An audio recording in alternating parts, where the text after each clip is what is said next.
This video is going to explain how to make a key tag. We're going to laser cut our key tags, and we've got some options about, how we lay them out. I'm using Fusion 360. Fusion is a pretty powerful piece of software. It is for 3D modeling.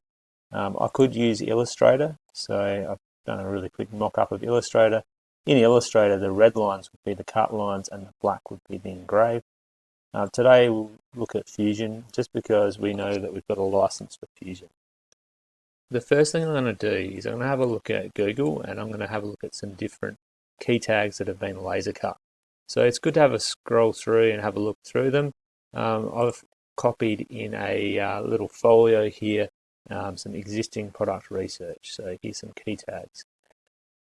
There's two kind of different ways of doing this. There's more than two, but two that I can see from the key tags on Google.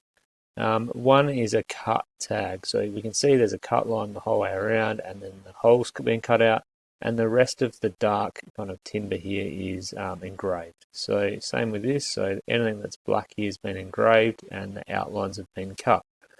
Same here. It's a fairly deep engrave and then a cut. This looks like it might be out of metal, so maybe a different process. We'll be using some plywood for our key tags.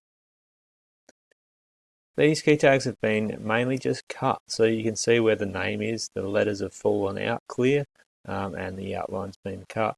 And then we've got some shapes here too, that we've got like the internal and external shape being cut out. Same again, some metal or maybe some plastic that looks like metal. We will be using plywood for our projects.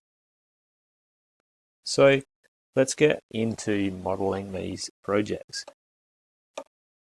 I've put mine in an assembly, so you can see here they're ready for different kind of contexts of cutting. So this one here is with the letters cut out.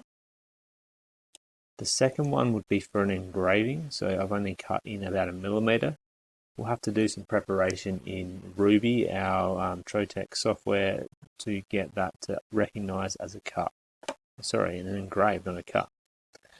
The next one's a little bit trickier, but if I want to cut right through, like the second designs I saw, I don't want my letters falling out individually. They need to be connected to some form of like surrounding. So I've connected them with a little bridge. They're about 1.5 millimeters in diameter, or width, I should say, and that should just be enough to hold the letters in place. You can see up on this one here, I have the opposite problem. The center of the A would drop out, so I've had to connect the center of the A to the outline so it won't drop out. If I have a look at these ones here, which I found off the internet, you can see they didn't do that. Maybe it's a size limitation and they couldn't make that little bridge. So if you go too small, it's obviously going to drop out. The final key tag I've drawn down here is blank. Fusion 360 is really good at kind of creating things with a size limitation. So the hole I've created is 4 millimeters. If I want it exactly 4 millimeters on the laser cutter, it's a really good piece of software to know that we're going to, duplicate and import our designs exactly the right size. So that's a quick summary of what we're going to do in the next couple of videos. Have a look at the titles of the videos. So there'll be different titles for the blank key tag, the engraved letter key tag, this one, the negative letters. So that's the negative letters is this one where the letters would drop out, and then the positive letters, which is where the material is left in the key tag. So have a look at the name of the next few videos, select the one that you would like to follow.